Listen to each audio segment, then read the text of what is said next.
Thanks. Good evening, brothers and sisters. Thank you very much for spending the next hour with us. We know today is an important day in the world of sports, and we're very grateful for your presence on this town hall meeting. So we are coming live to you from St. Louis, Missouri, and without further ado, I'll briefly explain the agenda we have in mind, and then I'll hand off to President Simpson. So my name is Kerry Dahl. I'm the Internal Organizing Coordinator at the National Division of our union, Brotherhood of Maintenance of Way. And tonight what we have in mind is to briefly summarize the very important health and safety survey that we've embarked on, both with our working membership and retired membership. And then segue into some discussion around the national negotiations that are happening with the carriers. And then get into a discussion of the political question of the day and what's at stake for our union and for us as workers in this current election season. And then we'd like to hear from you. So whatever questions you have for President Simpson, please shoot them to me via email or text message, and I will add them on to the long list of questions that we've received over the course of the last week from you all. And so finally, we'll just sort of sum up, and we'll start preparing for the next one of these. We hope you enjoy it. Without further ado, I'm going to hand off to President Freddie Simpson. Good evening, brothers and sisters, and thank you so much for taking the time at this time of the night to join us and engage in your union affairs and things going on in the Brotherhood. We are going to first talk about one of the most important things the BMW is doing today, which is the health and safety survey. We've spent a lot of time, a lot of resources, a lot of dedication from a lot of folks from the local lodge to the national division to get this survey up and going so that we could actually try to improve the workplace for our current members and future members of this union in a way that's meaningful and beneficial and scientifically proven and data that we can use going forward. So to kick that off, we've gotten several surveys, but we want to try to increase the numbers and hope that we can encourage everyone to take the time to go do this survey. Rick and Klima is going to explain the survey a little bit. You should already have information, but he's going to do a little more, and we're going to make a real push to try to get members engaged in doing this survey. Go ahead. Thank you. Thank you, brothers and sisters, for joining us tonight. My name is Rick and Klima. I'm Director of Safety and Education for the BMWE.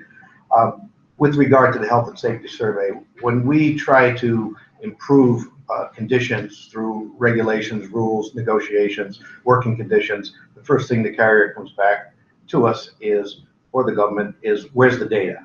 You know, if we don't have data, all we have is stories. And so what we need all of you to do is to join us and go to www.bmwesurvey.com and take the survey online. The survey is totally anonymous. It's confidential. Only BMW members can participate in the survey and retirees. And what we will do at the end of this survey process, we'll aggregate all that data.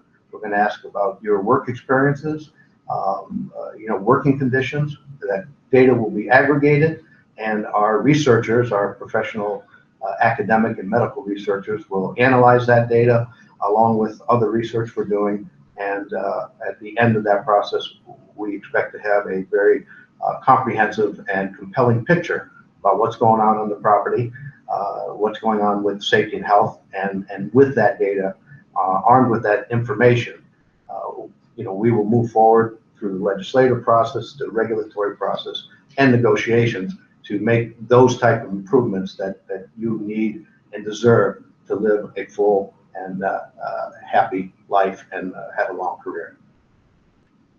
Thank you very much, Rick. So we're going to move to a bargaining update. This is the first time we've engaged, I think, the membership in a general way. And so I will bore some that have heard it before, but I'll start with a little bit of history. As you all know, in the rail industry, the bargaining is long and takes quite some time. There's moratoriums to prevent bargaining, but between sessions of national bargaining. So we have been bargaining now for approximately 2 years. We have a very large bargaining committee that consists of all 16 general chairmen in the United States in BMWE. We have the 5 vice presidents. We have myself, Don Griffin, Peter Kennedy, and others at the table each time. In addition to that larger committee, we have a smaller healthcare committee that's devoted an enormous amount of time and energy and resources to digging into healthcare. And that smaller committee has been working hard for the same length of time. We have had several sessions bargaining over the last 2 years. We have focused, for the most part, up until the last couple of sessions, solely on healthcare because we thought that would probably be the hardest issue to resolve and solve in a meaningful way for the brothers and sisters. We've done the hard work. We've hired experts to dig into the benefit analysis, the cost of benefits, and the plan utilization so that we know what each benefit costs, how it's utilized, and how maybe we could save money. To let you know right up front, the BMWE and its officers have committed to the National Carriers Conference, the other side of the table, that if we can find ways to save money in the plan, we're happy to engage in that arena, and we'll agree to do things that saves money so long as it doesn't take more money out of the member's pocket. Our goal this round is to find avenues that will help decrease the cost of delivery of health care to our members and their dependents, and we certainly are delighted to engage in that. Our committee has worked hard. They have gone out and done the research, done the dig, know the plan benefit design well enough to know that we have now found, in our view, a way to save enough money to get to where the carrier's goals are of savings in the plan for this round.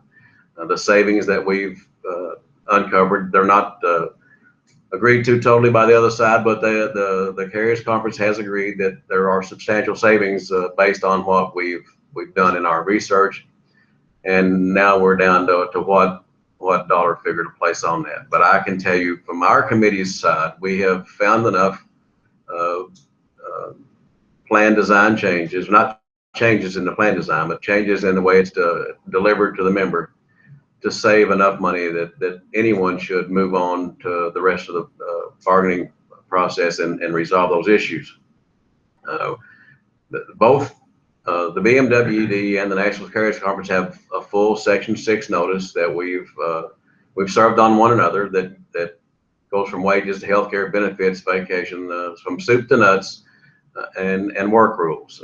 Those Section 6 notices are posted on our website. And if you're interested and want to know what both sides have served and what we've been bargaining over, you can go read those or pull them down and print them from the website. So we are at, I think, toward the end of the bargaining process. I'm confident and optimistic that we have found a foundation to build a voluntary agreement from. Now that 2 months from now, you may hear me say just the opposite. These idiots won't bargain in good faith, and now we're headed off to mediation and to an emergency board or some other avenue. But today, I'm confident that we have found a way to get there. If we can get a partner on the other side of the table that's reasonable and wants to be fair with BMW, we can find a voluntary deal here. That's my belief. We have another meeting scheduled with a smaller committee to drill down on issues and direct special attention to those issues. To meet again in November, my feelings are after that session, we will have a better handle on if we're going to have a bargaining partner across the table that wants to go to a voluntary deal and something that we think the members will ratify. I assure you that the committee for BMW will settle for nothing less than a fair deal, an equitable deal. We have every intention of not adding more cost to healthcare out of your pocket. There may be some small design changes that while they may be more expensive to utilize, that won't take it out of your pocket. So that's where we're at with the contract, and I'm confident we'll get there. The next time we do one of these, I may tell you just the opposite, but today I'm confident we'll get to a deal and should know more by the end of November if the other side's willing to go on the path that we've kind of laid out and directed the bargaining to. I guess we're going on with everything, and then questions last. All right. The next topic that I want to talk about and put some importance on are politics and what they mean and why it matters to BMW members that they should participate in the political arena and vote in national elections, local elections, and your state and municipal elections. In the rail industry, I think all of you know how heavily regulated we are, from safety to our pension, to everything we do, from the time you strap your boots on in the morning to the time you lay down at night. There's some reference to federal law or federal legislation. Even our bargaining is governed federally, not state by state. So it's very important who sits on the National Mediation Board, who sits at the head of the Department of Transportation, the Department of Labor, all of those agencies, the FRA, OSHA, all of those things are important to us. Who appoints those people to run those agencies and look after working people and their benefits, their pensions, their rights, is very important to every member in this union, and we have to think about that. The water you drink is very important to you and your children if it's got fluoride in it. It's that simple. We have to participate in politics in a way to have a community that we all want to live in. So I encourage all of you to read the party platforms of all the parties, research the candidates, check their voting records out. We, the Teamsters and us, will publish some of that stuff. We'll have folks talking about those issues. Read those platforms. Think about right to work states. Think about what unions mean in this country and what working people's rights are in this country. And when you go to the ballot box, you should think about every person, every worker in this country and every worker in your community, whether union or not union, what candidates that you're pulling that lever for, what they will do for working people. And if we all do that as a group, I think we'll all come to the same conclusion and pick the right candidates for this, for all levels of politics in this union. So it's very important that you just don't talk the talk, you walk the walk. You go to the ballot box and you cast a ballot for somebody. If you can't cast a ballot for someone that I recommend, then cast a ballot for whomever you've done the research on. We also have this cycle, we have the politics of the IBT, and every 5 years we have a convention and we elect officers for the International Brotherhood of Teamsters. Those ballots are in the mail today. They have to be back by the second week in November to be counted. And I encourage you, each and every one of you, to find the time to sit down and mark your ballot and mail it back. It's paid for. All you have to do is spend the time to open the envelope, mark the ballot, put it in the envelope it belongs in, and it's dropped in the mailbox. It's important to the rail part of the Teamsters. In the IBT, we have 70,000 members that belong to rail unions. It's the Brotherhood of Locomotive Engineers and the BMWED.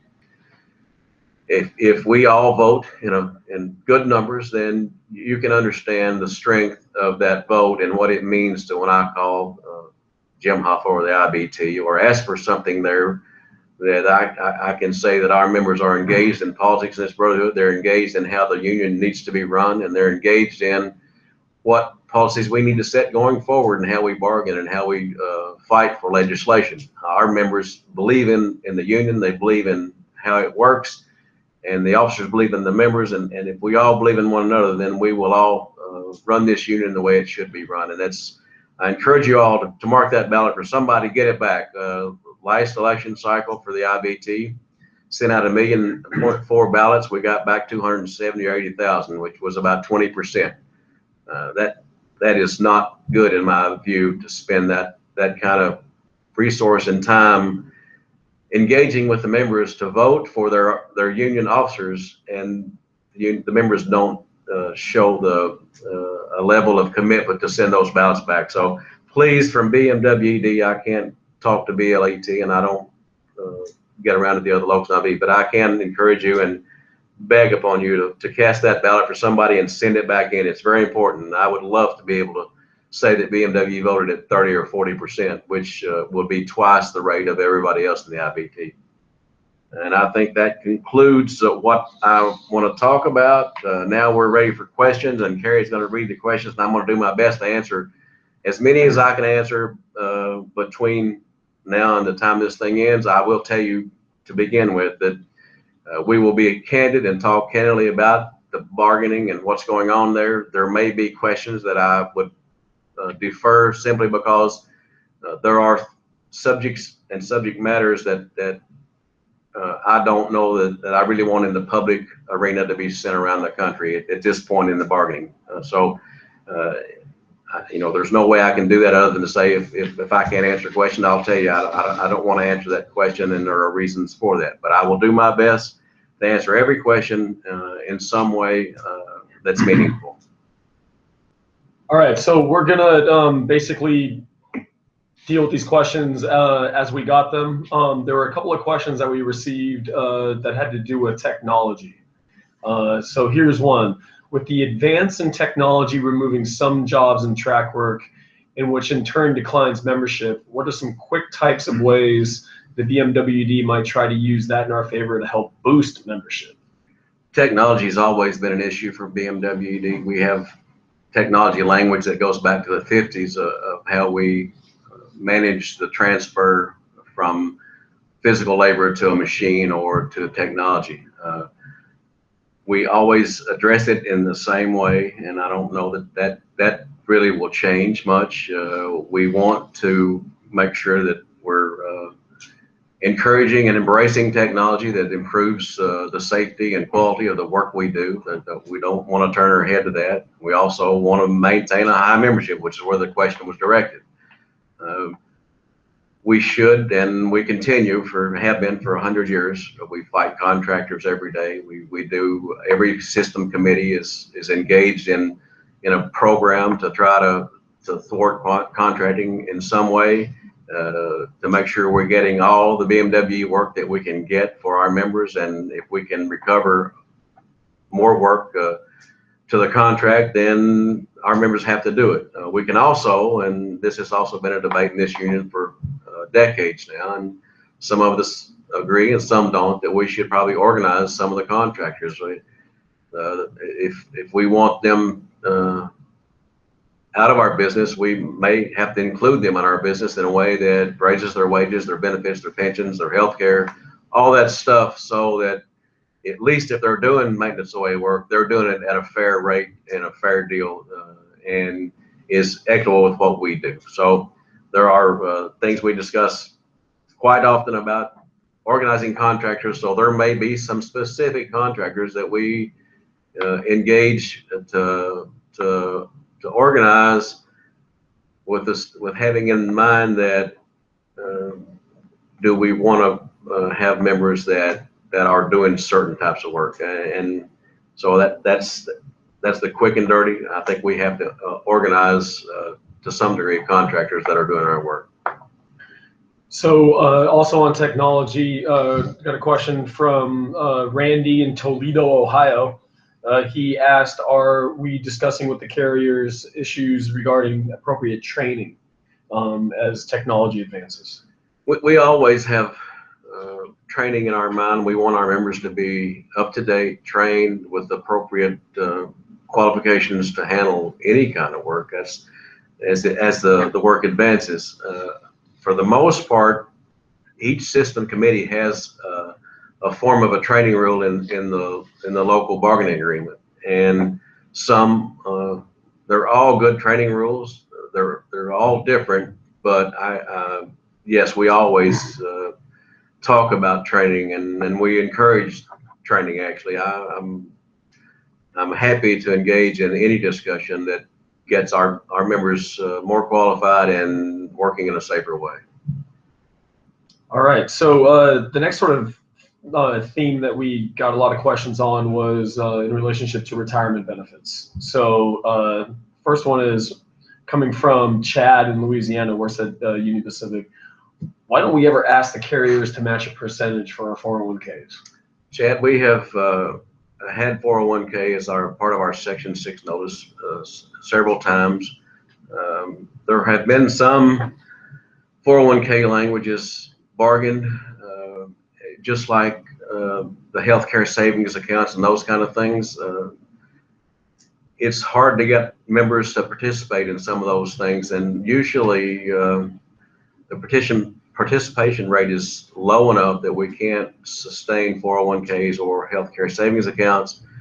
And at the end of the day, I think 401ks usually are left to the system federations to bargain locally with each carrier. But we do consider 401ks at every bargaining round. All right, and so more specific to this round of negotiations, have there been any other retiree benefits discussed at the table? Well, most of you should know that railroad retirement was in effect before Social Security. It's been around for a long time. It's a great retirement plan. Of course, the tax rate's higher than Social Security, but there are two tiers of railroad retirement. To change the Railroad Retirement Act takes an act of Congress. And that's another reason it's important to be engaged in politics. We've had multiple runs on our retirement. As recently as 3 or 4 years ago, Paul Ryan had in the budget some killing language for our retirement plans. Luckily, our legislative folks in DC, with the help of the Teamsters and the other rail unions, fought that back, and it didn't become a reality.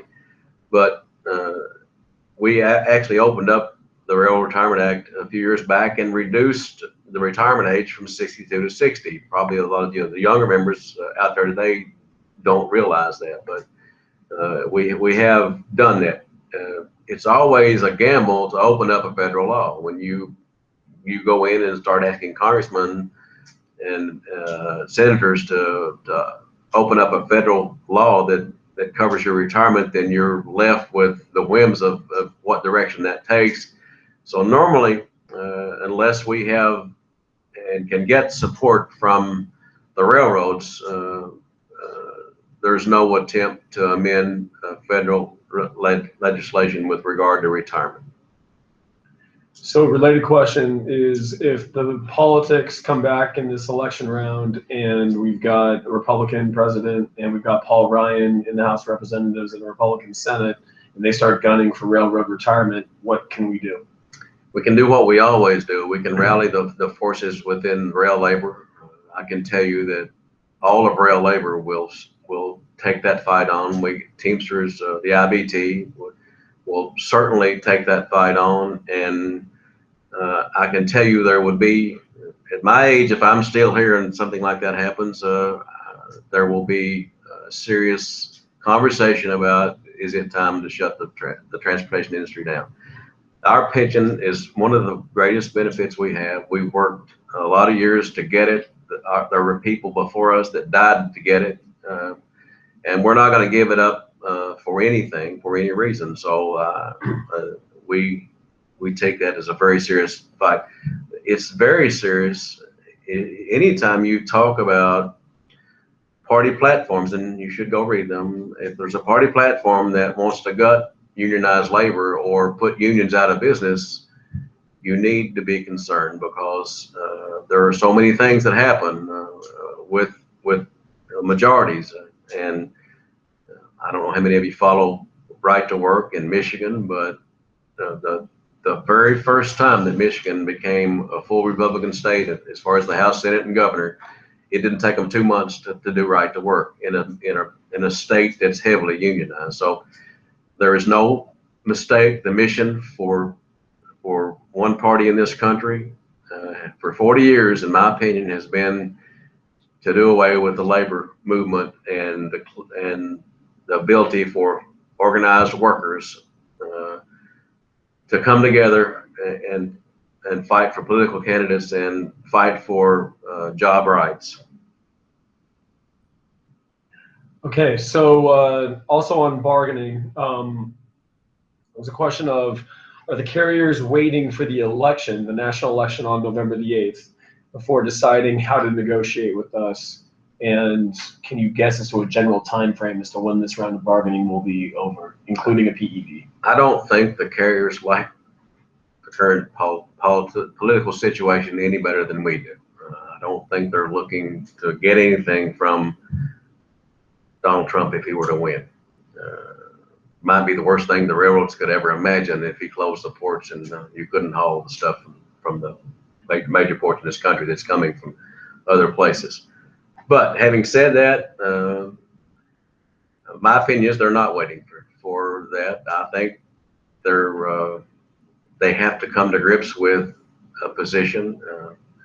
You may or may not know that the National Carriers Conference is kind of a union of railroads, and they stick together. They come with a plan. They have a plan, and they go at that plan till it's done. They look for somebody to partner with to set a pattern, and we actually hope to be that union that can find a fair deal that we can recommend to our members to be ratified. That would settle this round of bargaining. We have no issues with doing that, and I said earlier, my thoughts are after November, I think our committee will take a hard look at where we're at and either ask for mediation and start pushing hard for a presidential emergency board, or we will be convinced by the other side that there is a foundation for an agreement and we should move forward. And I can tell you, neither side wants to go to mediation. That process is just, it's slowed down so bad. It becomes a product of a mediator that they just don't seem to be able to move bargaining in the rail industry in a meaningful way. So we're trying our best to get the voluntary deal. If we don't, my guess, we will be in mediation by late spring, and I would say 4 or 5 months to emergency board. Politics will come into play on how that happens. Of course, if we get to mediation and we can't do a voluntary deal, my guess is the political arena will push us all into one emergency board like it always does. We'll have for the entire rail industry. And see, that part of that process, if that happens, I don't know how we address BMW issues in a meaningful way. And that's why I have high hopes and confidence that we can get to a BMW agreement, and I won't lose that confidence for another month or two. We probably will do another one of these toward the end of the year, and you may hear me say something totally different, but I hope not. Okay, good. So I guess before we put more questions out there, I see that we've had something of a jump in terms of people participating on this, so I'm going to do another roll call here. My name is Kerry Dahl. I'm the internal organizing coordinator. Many of you have gotten text messages or emails from me in the past. To my left is President Freddie Simpson, who's been answering. We're in the question and answer phase of this online town hall. For those of you who are just joining us, you can always, at the end of the event, go back and watch the whole thing over again. We did do a presentation on the health and safety survey, for which we have the director of health and safety for the Brotherhood, Rick and Klima, is on my far left. So we're going to continue with the questions and answers. Please keep emailing or texting them to me. We'll do our best to capture as many of them as possible before the end of the hour. So the next question we have delves back into the health care issue. Are the carriers going to get competitive bids from the healthcare companies other than Aetna and UHC? Let me address that in a more direct and maybe a more lengthy way than the question begs. When we entered this round of bargaining about healthcare, the BMW was prepared to put the plan up for bid, do whatever it took to take. If there was money to be taken from someone, to take it from a healthcare provider, take it from a railroad, but not from a BMW member. And that's been our goal from the outset, and we continue that goal. We actually don't mind how we get to the savings so long as it doesn't come out of our members' pockets. Bidding the plan, the way it's structured, I'm not certain will do a lot, but there has been discussion about that, and someday that may happen. Today, we've been looking at the plan the way it's administered, but just so that everyone knows how our healthcare is done. the National Carriers Conference and the rail unions combined meet yearly and set the rates for the following year on healthcare based on usage in the previous year. In other words, if we spend $10 billion the year before, then we do an analysis of what benefits are being used and what projections will be used, and do some inflation, healthcare inflation costs to that, and try to determine as best we can what the rate per member is based on the head count. That's how it's administered today. That's the premiums are based on usage, so it's not based on a profit margin, and that's a good thing. Now there are ways within that plan, as I stated earlier, I think to get enough savings this round to satisfy what the carriers have asked for as far as a labor cost package, and what that package should be, including wages, healthcare, and benefits that is competitive and is as good as they've had for any time. And I think it's a fair deal for BMW. There's a package out there that will work. The problem is some of these greedy railroad bosses have decided that they want something different, that they don't know what it is, but they want us to be paying a higher portion of the healthcare cost at the end of the day than what we're paying, and we're not going there. So that's where the conversation will end. And in a couple of months, have we found a way to save enough in the plan that we can move forward with this round of bargaining? And that's kind of where we're at. But no, we have not agreed to open the plan for bids yet.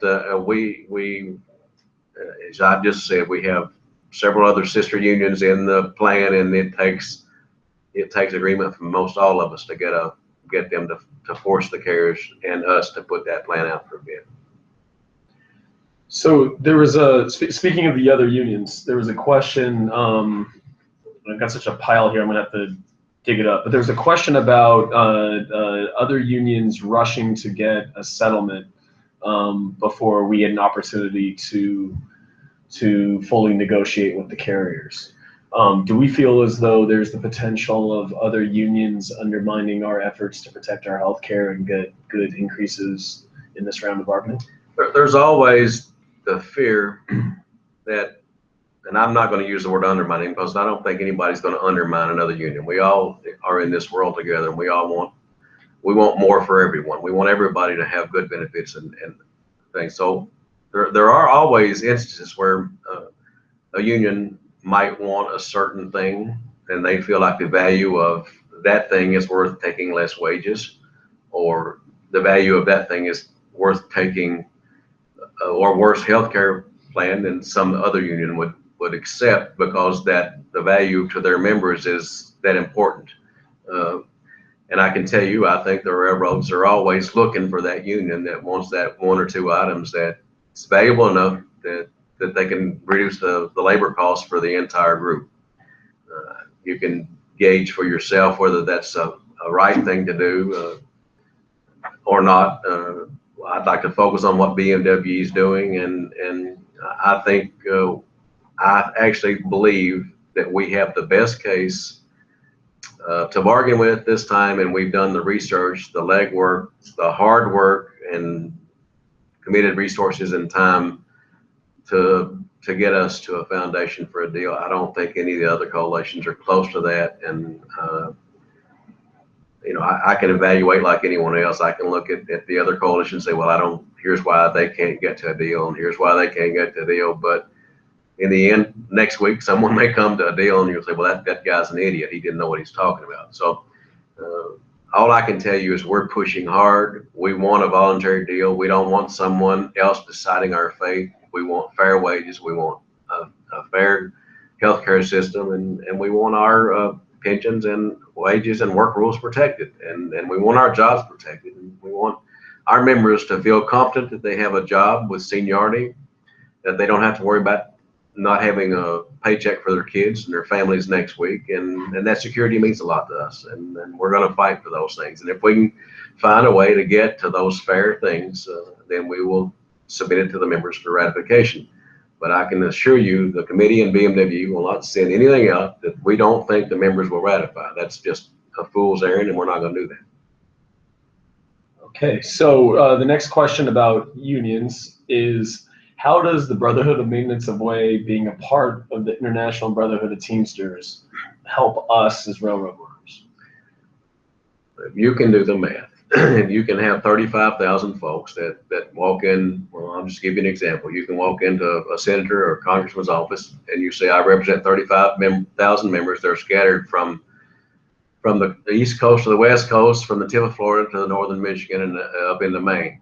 And that's how many folks I represent. Now, how about you do something I want you to do? Or you can walk into the same office and say, I'm a vice president or I'm a member of Teamsters.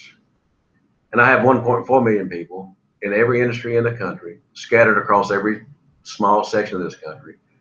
And I speak for all of them, and they're all behind me on an issue. You can do that math. You can know that that has to mean more than 35,000 people.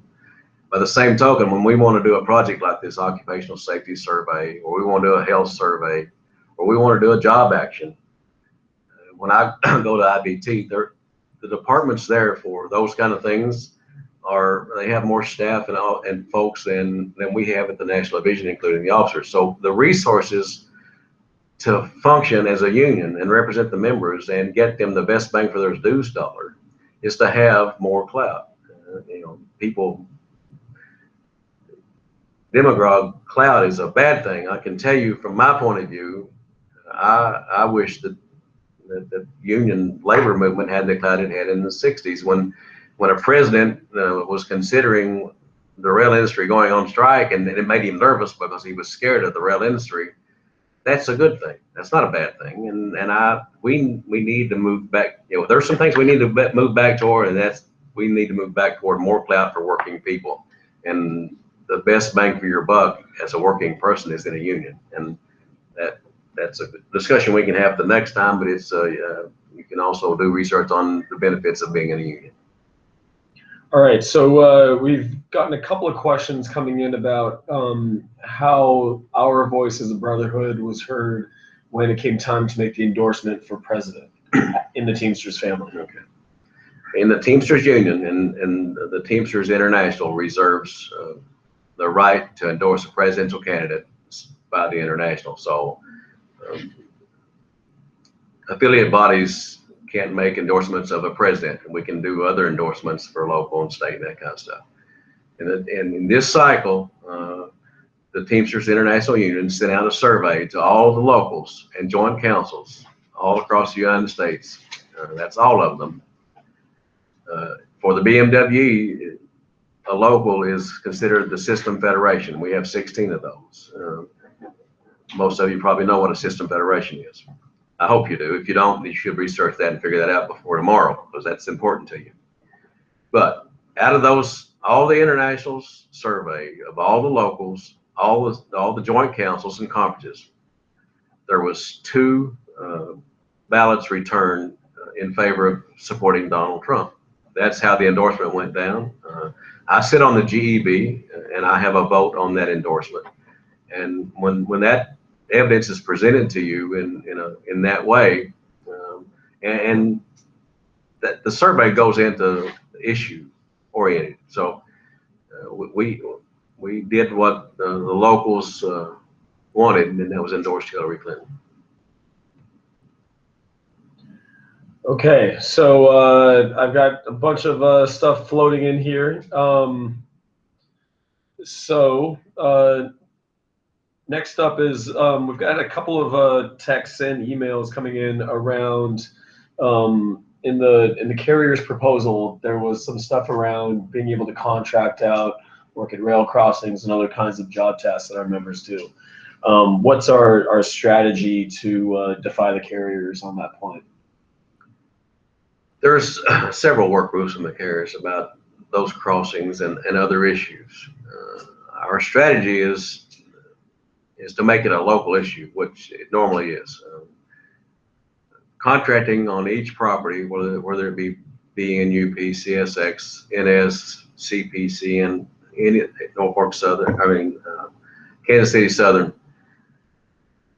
while the scope rules are different on all of them, they're still quite similar, but contracting out in that arena has been left to local bargaining for the most part. So our strategy is to send it back to the local level to bargain over, and like we always do.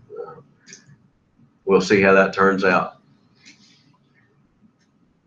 All right. So next up, going back to the healthcare proposal that we're trying to get out there, do we think that the Cadillac tax is going to have any effect on us in this round of bargaining? This is coming from Bill on CSX in New York. No, will have no effect this round of bargaining. It will be a long time before it affects our health care plan, in my opinion. I think it's like 2026 or somewhere out there in the future. But just the thought of that, I'm sure, has people weighing that problem, and it will become a problem if we get there and we are affected by it. All right. So another question that we just got on is, so there's been a lot of talk about pressuring the carriers to do the right thing and to be reasonable around healthcare and other issues in negotiations. But there's a sense that there's a lot of talk and not very much action. So I don't know if you want to jump on that, or you want me to jump on that? You can jump on it. We have a lot of action going on from the CAT team and others. We're trying to put pressure everywhere we can, and I can tell you there's always a lot of talk in railroad bargaining. It goes on forever, and I'm not going to apologize for that, because it's simply the way the business is done. I'm not agreeing that that's a good way to do business, but there's a lot of philosophy around taking your time, having a process that doesn't, that gets you to actual research and data to support each position from the carrier, from the union, and we have done the hard work, and our data is good. We could have pushed for mediation a year ago. It wouldn't have gotten us any farther down the pike. So I can only tell you that you will get an honest, open process in this union as long as I'm here, and we'll tell you the truth. And the truth is, I am confident and hopeful that we'll get a deal by the end of the year. I can tell you also that if we don't have a deal by the end of the year, or at least have the framework to put a deal together, we'll be in mediation in early next spring, and then we'll be headed off pushing the mediation board to turn us loose so we can strike. That's where we'll be. And so in the meantime, if I could just jump in about the actions, we have had two very impressive actions since we surveyed the membership over the course of 2015. The sticker day that we did on June the 8th is memorialized in a great video done by our communications department at National Division, Daniel and Klima and Clark Ballou. You can find this video on YouTube quite readily by searching Brotherhood of Maintenance Away at YouTube. So please watch that video. But then in the wake of that, we escalated our campaign to pressure the carriers on health insurance, making it very clear to them through a petition drive that we were not going to settle for their concept of mainstream health insurance, which in effect would double, if not have us paying more than we already are. So as President Simpson has already outlined, that is just not something that this union is going to embrace. And if that continues to be their position, regardless of the national politics, then we will continue to escalate until Freddie puts me back on my leash. So please stay tuned. But for the time being, we are waiting to see what happens on November the 8th and 9th. Hopefully it'll be all done by November the 9th. By the end of the year, we intend on having a clear vision of what the next year will involve, be it a voluntary agreement or going further down the chain of the Railway Labor Act. So there will be more actions coming up. We rely on you all as members to help us imagine what those actions will be. If left to our own devices as organizers, we might get a little too crazy for everybody out there and go a little wiggy. So we really rely on everybody to make sure that whatever actions we do are actually going to happen out there on the job. And all of this, of course, is in preparation if we have to do the unimaginable, then we've practiced enough so that it's not as hard as it might seem to be right now. So I'm gonna take another look at the computer here. There's a question of, going back to the politics of the day, and there's a sense that in the last PEB under Obama that we didn't do as well as we had hoped to do. Is there any definitive understanding that a Democratic appointed presidential emergency board is going to be absolutely better than a Republican one? In my opinion, there's no question that if we have influence on the process to the point of what mediators are picked, it helps. We have done pretty well under the last Republican President's Emergency Board. And if you recall, the last time under this administration, we had another sister union set a pattern. While it was probably good for them and what their members wanted because their members ratified it, we didn't think it was good for us on the healthcare. And there's a philosophy change in that agreement that BMW didn't agree with, and maybe other unions do, but I'll just give you a little brief about the philosophy. In the last agreement, we moved the healthcare, not more out of your pocket for the most part, but more to the sick people. And what I mean by that is the co-pays and the deductibles came out of using the healthcare plan. So the person that did not use the healthcare plan at all in the last cycle probably made more money because of that, because he didn't have any deductibles.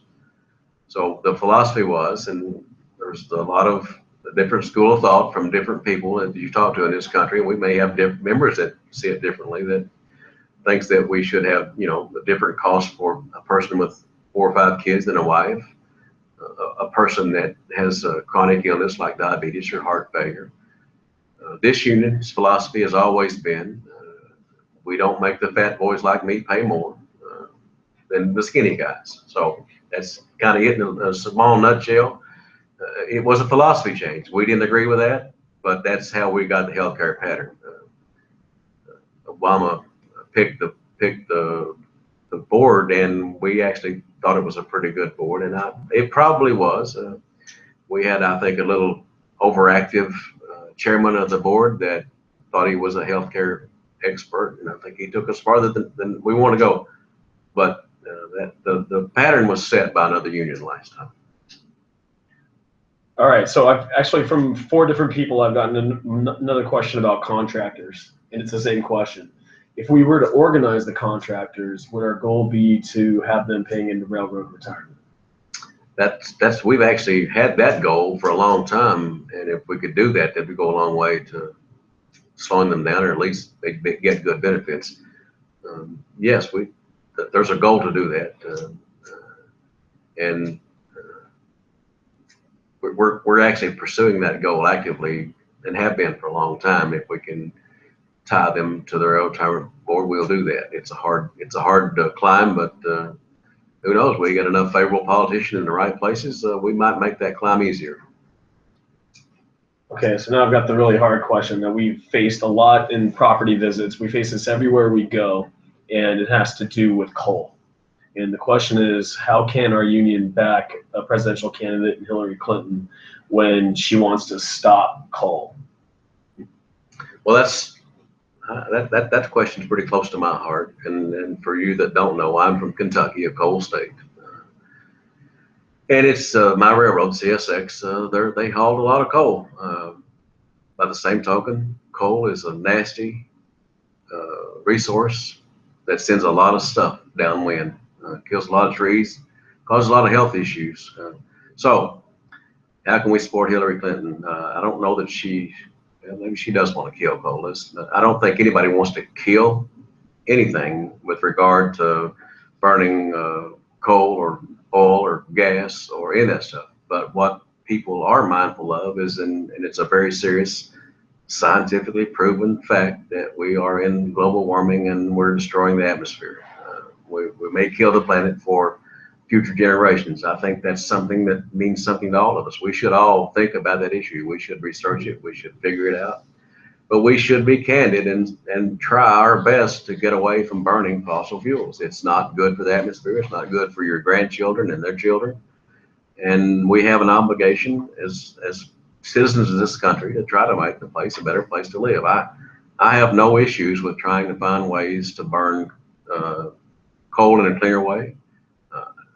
We have a serious problem in our industry because we have jobs tied to that coal. And just like in my home state, tobacco was a big deal in agriculture, and we did away with tobacco subsidies. Folks were upset because they could no longer raise tobacco and get a subsidy.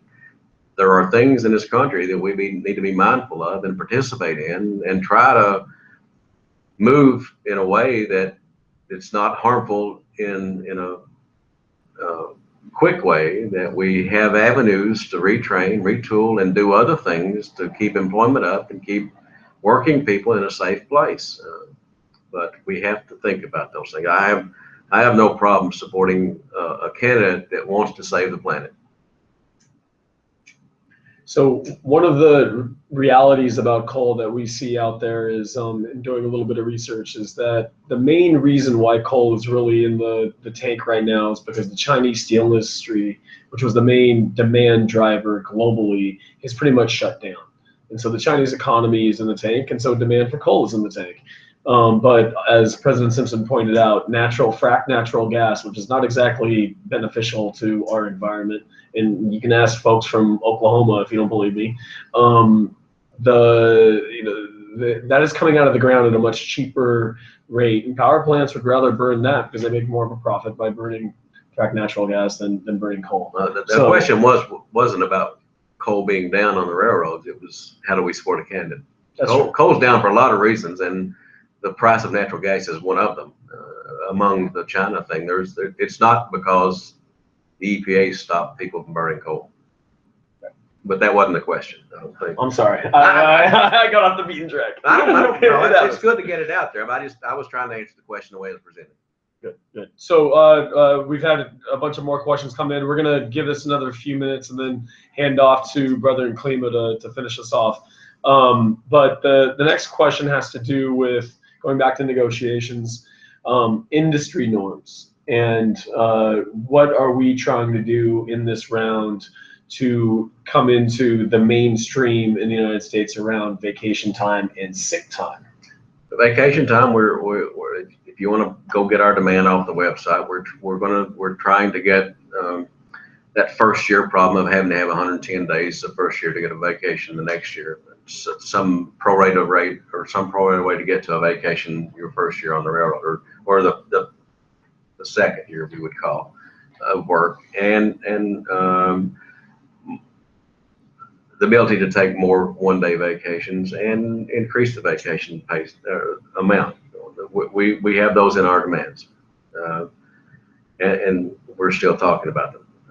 As far as sick pay, another philosophy thing that I understand the demand for sick days, but this union, because of its hard work, the physical work and the hard labor, we have opted for a different avenue with regard to sick time, and we've had sick pay that will carry for a year for our members if they become disabled for a long time. And we've always settled on bargaining for that versus a few sick days. But anyway, it's one of those philosophy things, and maybe someday that philosophy will change. But today we would rather make certain that we have a safety net for people who become ill or injured or sick that's longer than a day here and there, and we've opted for the long-term sick pay. All right, so the last question that we're going to go to, and I'd like to thank everybody for sending questions, and my phone has really been blowing up as both through text messages and through email, so thank you for keeping this thing going. But we're coming to the end of our hour. The last question that I'd like to pose to the both of you is there any chance of lowering our retirement age to get full retirement?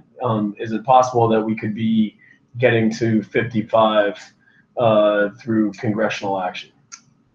in my lifetime, I don't see us opening up the Railway Labor Act, the Railroad Retirement Act, to get to that level. And, if someone just raised the industry norms,